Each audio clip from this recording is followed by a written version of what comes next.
Really got to try on that left-hand side. What happened? But I've gone up and over and bloody head over biscuit. It wasn't enough stability there for myself, but no, I was busting for a bit of meat this game. It didn't seem to work out.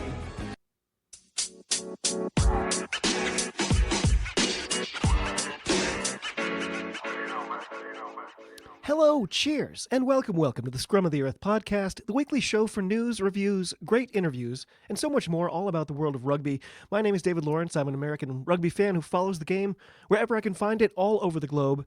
If you'd like to get in touch, well, I'm easy to find on all your socials, and you can always just drop an email to thescrumoftheearth@gmail.com. Well, we were back to the European action this weekend along with the PWR continuing to make waves, so why don't we get this thing on the road?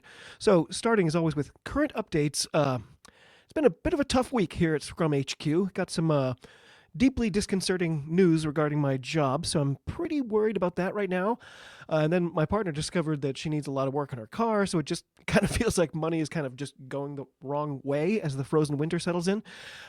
As always, just trying to, stay positive. All gods know that we're not going to stop working hard, because that's what we do. Trying to keep in mind that it'll all work out. And the cool news is our son has had quite the little growth spurt recently, so he's turned into this giant, cute monster. He's just such a sweet and beautiful boy. We're over the moon with him, except when we're really annoyed because he's super annoying. It's too good. People have to know. Yes, Isa, it is good news this week, at least if you're a Reds fan in Super Rugby W. So quoting here from Rugby Pass, quote, Layne Morgan has landed in the laps of the Queensland Reds, the NSW Waratahs triple premiership star, the icing on the cake for the new-look Super Rugby women's squad. The Reds confirmed their 37-strong squad on Monday, 12 of those eyeing potential Reds debuts and 13 already having played for Australia. Morgan fits into both those categories, the scrum half with 29 Wallaroos caps and 3 premierships with the Reds' state rivals. Having completed her education degree, Morgan moved to the Gold Coast with her partner a month ago and has trained twice with her former foes. Quote, I'm really excited to see this move to the Reds as a great challenge to take on, she said. There were some nerves about leaving something I know, but nothing good ever comes from easy decisions. So I've finally finished my studies, which has given me more flexibility, unquote. The squad also includes Rugby 7-star and Paris Olympians Madison Levi, Sister Teagan, Charlotte Kaslik, Kali Herwood and Bella Nasser, and the 31-test prop Eva Karpani, who also moved from the Waratahs. The 5-team, 5-round competition begins on February 28th, with the grand final on April 12th, and the inaugural Champions Final against New Zealand title winners on April 17th. So, what remains, I suppose, to be seen is, will we actually be able to watch Super Rugby W here in the United States? Somehow I doubt it, but here's hoping. And, of course, if you have any insights or sneaky streams you know about, please get in touch. As always, moving on to our thoughts of the week. Our thoughts of the week have to be on all the people in California. The disaster in LA just doesn't seem to be showing any signs of abating. Today might have been the worst day yet. It's already one of the great tragedies of my lifetime. A high school friend of mine, he lost his house, his collection of classic guitars, absolutely everything, but he did manage to get out safely with his wife and his dog. And, he's got a remarkably positive attitude anyway. What a guy. There's a centralized website to find links to all kinds of different ways you can help the victims. I've linked it in the show notes. If you're in a position to help at all, please do. It's just indescribable what's been happening here right now. So, of course, that brings us to our reviews. We're going to start with the European Cups, unsurprisingly. Lots of big results this weekend in Europe and some massive scores and some massive letdowns, I'd say. So starting, of course, with the Champions Cup, Glasgow versus Racing got us started on Friday. Glasgow needed to win this by a lot, but they ended up winning by what looked like a reasonable margin, taking down their stumblebum guests 29-19. George Horn, Jamie Doby, Sebastian Cancelleri, and Sione Tuipolatu all scored tries in the first half to put away a bonus point before the break, with Rory Darge putting it away for good just before the final quarter. Racing, they scored twice in the final 10 minutes to make the final result look better than it felt, and Glasgow, they secured a spot in the quarterfinals. Stormers versus Sale was next. I expected the Manchester Sharks to put up a fight, but they clearly were not interested. And it wasn't like they sent a B-side or anything, like it was the usual suspects, but they couldn't do anything right. And the Stormers were just on form and gathered momentum as things wore on. Is it possible it's the orange kit? Like, are there any humans alive who like orange? I mean, oranges, sure, but the color itself, like, anyway, it was a complete blowout. No fun to watch, if I'm honest. It was 40-0 in Cape Town. So after that, it was Exeter versus Ube Bay. When I tuned in, it was already 12-62, I should say. So I had a pretty good feeling about my guys' chances. Bordeaux, they poured on a ridiculous 11 tries, including a hat trick for Damien Penaud, pantsing the most annoying team in the Premiership in their own stupid home, 17-69 by the end. Sharks versus Toulouse was touted by many as the game of the week, but the heat and the humidity took some of the fun out of it. Both teams struggling to hold on to the ball, and the home side just never really ended up firing a shot. Blair Kinghorn, he started out on the wing. Blair Winghorn, maybe? And of course, Thomas Ramos, he continued to pile up points in this competition. By the way, by halftime, he had then scored 402 points overall in the Champions Cup through his career, and he added another 5 in the second half in a lopsided 8-20 win in the blazing heat. A positive side note for the Sharks, though, Jorenzo Julius finally got a try for the home team, and they said his nickname is the Boogieman. That is a great nickname. And this was, of course, largely based on his absurd 63% tackle evasion rate. What a player he could be. He's only 20 years old. Anyway, Munster versus Saracens was next. My first note simply read, Munster are a mess. What happened? Jack Crowley, he's like a microcosm of this whole team, like two amazing things followed by a fatal screw-up. It just seems to be the pattern. Did you see the two grubbers? Beautiful, and then leading to the terrible, terrible knock-on? Anyway, all day, Munster looked set on giving away another match, but Saracens were kind of wondering, maybe we should start to try to actually score a try at some point? Sure enough, John, don't call me Josh Hoddett. I almost completely backwards that. He broke it up and almost blew it, but then Munster did hold on to seal it late, 17-12 at Thomond Park. After that, we were off to Paris, where the drink boxes were facing Premiership champions Northampton. And I don't know, they must have put something in the juice for this one, because Schizo Stade took care of their visiting Saints 45-33. I mean, as we all know, there's only one Capri Sun. By the way, this was the only match in this competition where both teams scored more than 30 points, for whatever that's worth. Anyway, continuing on with the Champions Cup, I don't know, I was unreasonably excited for some reason about Leicester versus Ulster. Turned out to be a bit of a bummer in the end. Ulster did their sort of classic, no, look, it's close, we're in this thing for a little while, but by the end, it was a bit of a walloping 38-10. A couple of side notes, though. Craig Evans, he was our lead official. I don't think I knew his name before this weekend, and I've always just thought he was really solid. I feel like we should see more of him on a bigger stage. Also, Nathan Doak, who I love, he got the start, and he could be a real secret weapon for them. I mean, if Ulsters weren't a permanent shambles. Anyway, when he nabbed the first 3 of the night, they said, Nathan, son of Neil. And I don't know, it's like we were at a memorial or something. That really cracked me up. We also had Cast versus Bulls. Remy Baget, he was announced as the player of the match at the very moment he was scoring the nail-in-the-coffin try to put the Bulls to bed for good, 49-10. The Bulls must be feeling homesick or something, because they were a shambles. Toulon, they were back at home in their fortress to take on Harlequins, but Quins supporters, they turned out in big enough numbers to almost overwhelm the Pilu Pilu. Toulon, though, they were fired up, scoring a punishing try almost as soon as the game started.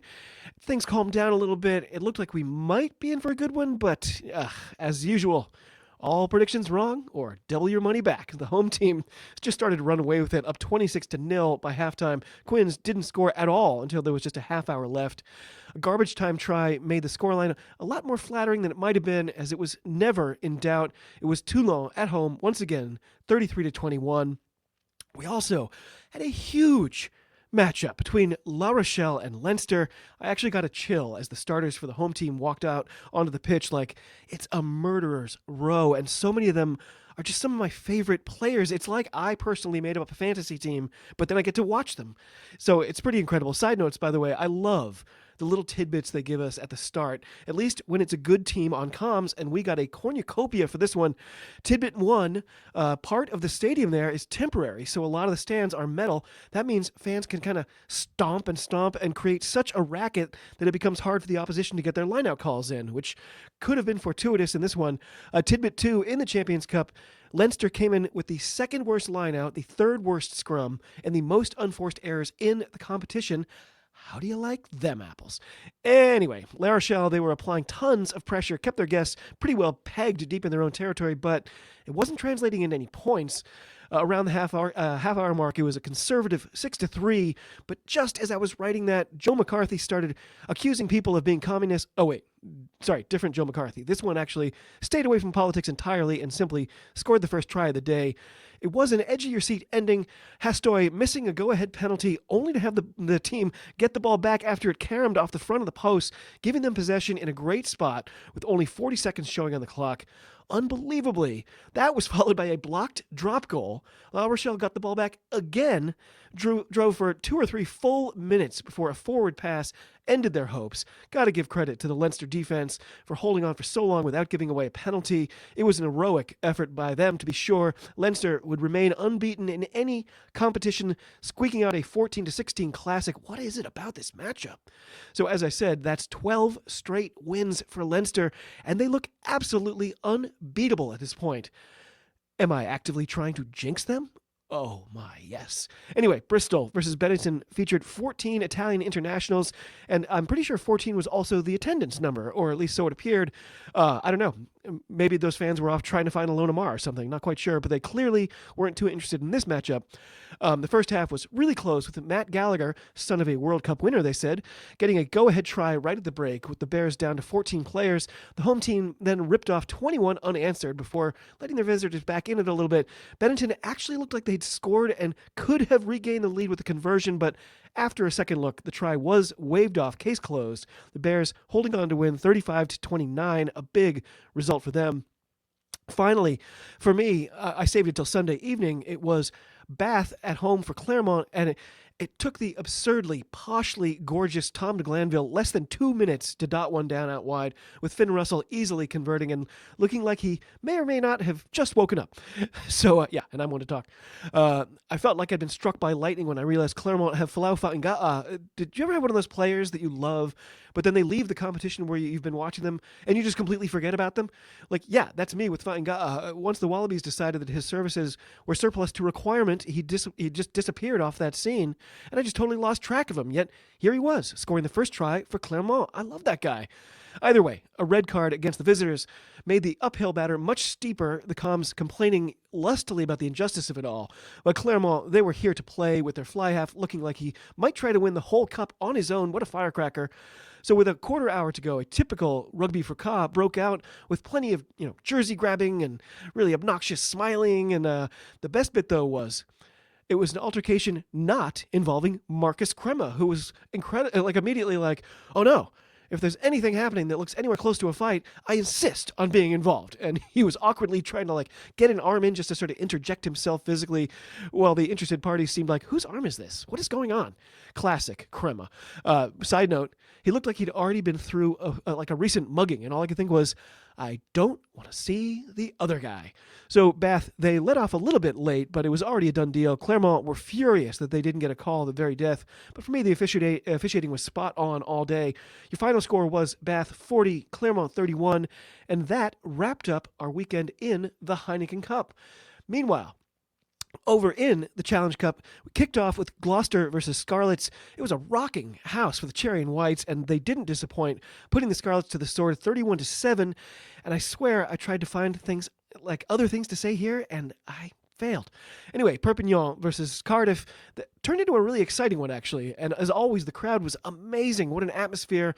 Cardiff gave themselves a shot at stealing it late, but Perpignan turned them over inside their own 22. Quick boot out. It was over. Another case of what might have been for Cardiff, going down 23-20. Vaughan, they were hosting Edinburgh. You would have expected, or at least I would have expected, Edinburgh to put a hurting on the soon-to-be relegated Vaughan, but ended up taking quite an effort. If I'm an Edinburgh fan, no doubt I'm thinking, hey, a win is a win, and technically it was, 25-29. Hopefully Ben Healy didn't bump his head as he crawled out of the doghouse to get a rare start with players of his own age group for a change, and Ali Price dropped in a brace to help seal the victory. Meanwhile, Black Lion got fairly well torched by a fired-up Bayonne 16-41. By the way, I was about to describe the conditions as Baltic when I thought, wait, is Georgia actually a Baltic nation? But I looked it up. The answer was no. But they have been involved in recent tensions with Baltic countries like Estonia, Latvia, and Lithuania. I guess more on that in a very different podcast. So Ospreys, they became the only Welsh region to secure a win this weekend, spoiler alert, beating Newcastle 35-15 at the Swansea.com. All the talk of this Anglo-Welsh league, Ospreys must be like, yes, please, can we have the Falcons over and over? Anyway, the Sad Sack Falcons just look so bad. Anyway, after that, Parole City, they were up to no good against the Lions, robbing their guests 28-5, and the Lions might want to think about getting a restraining order. After that, we had Connacht versus Lyon. My guys went for 9 changes in this squad, while Lyon fielded a group that, frankly, I wouldn't have recognized if they'd knocked me over in line at a Burger King. Bundyaki, he was starting for my guys regardless, so I had a measured bit of hope just kind of nestling in my tiny heart. We were wearing our sort of mint green and navy kit, and by the way, it was Holly Davidson in charge of the officiating, so I was sure we were in for a good one. It took only 2 minutes to register our first try, and you had to wonder if the visitors had come without much intent. Connacht, they ended up with a massive victory, really kind of twisting the knife there at the end. With the clock past 80 and a try bonus point well in hand, Connacht eschewed the easy 3 to go for the corner, getting a final try to get themselves past the half-century mark. Is that a bit unsportsmanlike? Anyway, final score at the Half a Sports Ground, 52-24. Cheetahs versus Zebre, a, quote, home game for the Cheetahs in Parma, and they got a lovely try just before halftime to make it 17-11. They failed to score another point until the clock had already gone red, but what an ending. They put in a grubber when it was completely unreasonable to do so.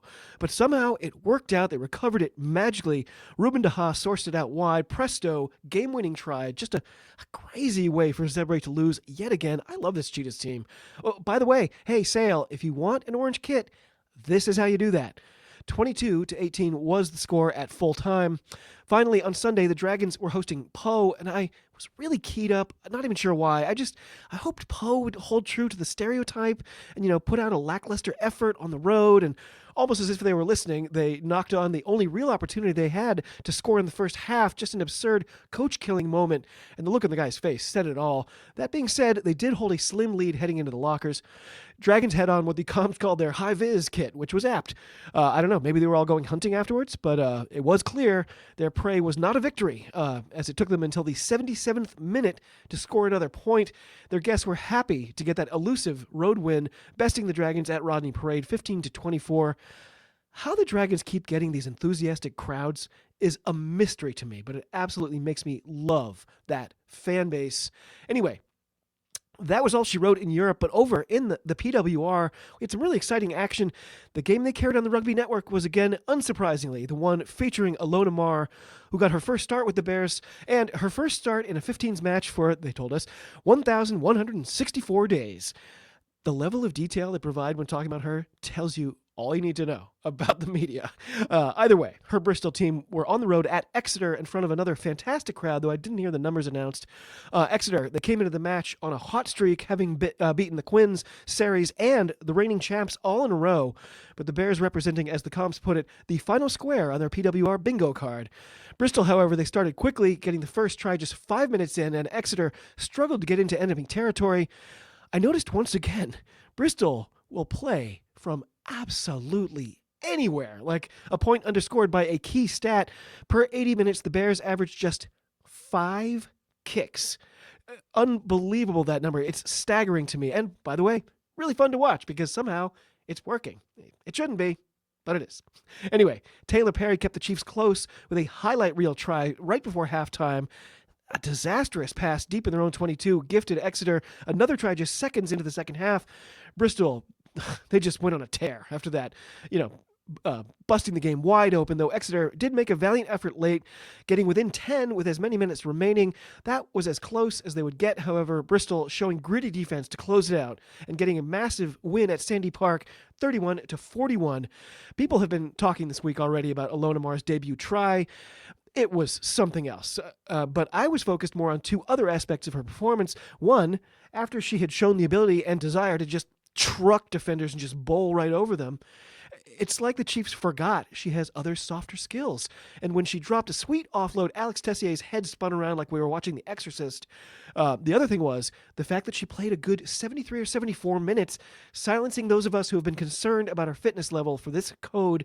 As I've been saying, bet against Ilona Maher at your peril. Anyway, Gloucester Hartbury, they smacked around my Loughborough Lightning 36-19, with Cecilia Tuapalatu setting the stage by scoring before 3 minutes had gone by. One of my heroes, Lev Kelter, she got another try. She's been on fire for the Lightning, but she also got a yellow card, and they just didn't have enough to hold off the reigning champs. Their fate, however, was nowhere near as bad as that of the Leicester Tigers, who lost to Saracens by the fantastical scoreline of, wait for it, 100-0.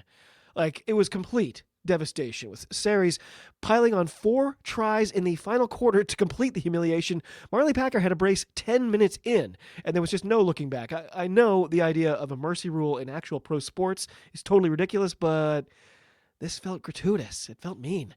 Anyway, finally, it's kind of a womp-womp way to wrap up the weekend. But the Sale versus Ealing Trailfinders match was postponed until further notice, is how they put it. I hate it when they say till further notice. I'm like, you mean soon, right? Soon?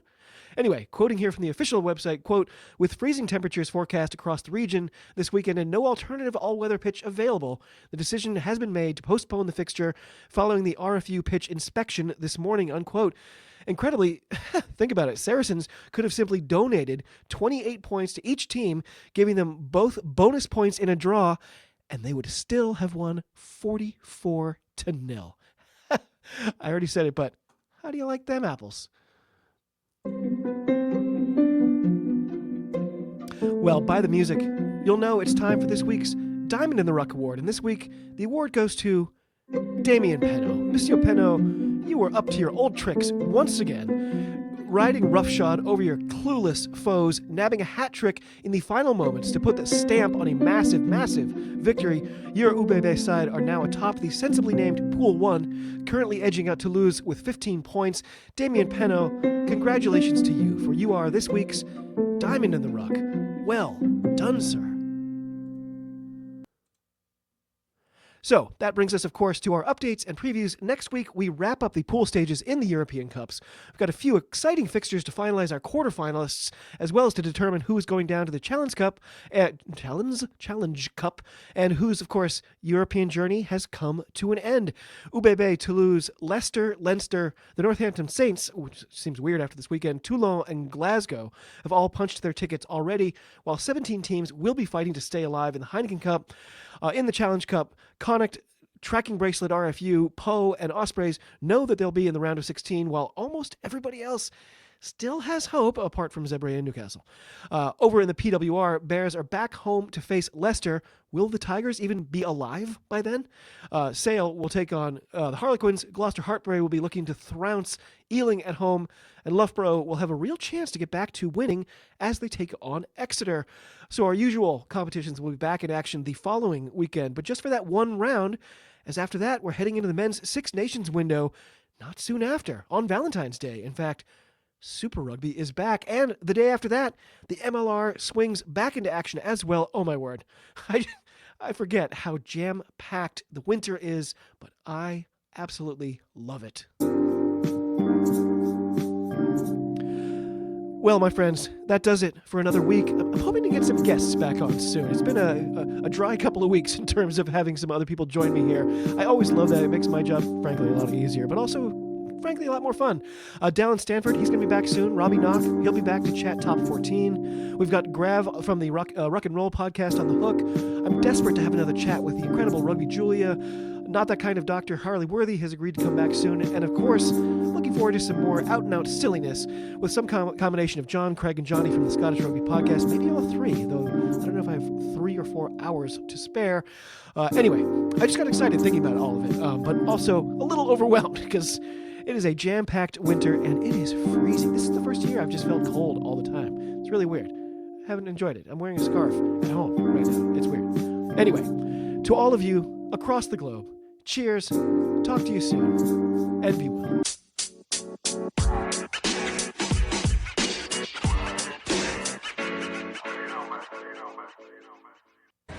It gives gives me great pleasure to be here today. Oh, it does, Nate. I wish I could get up at 11:30 every morning after being out all night God knows where. You want to tempt the wrath of the whatever from high atop the thing?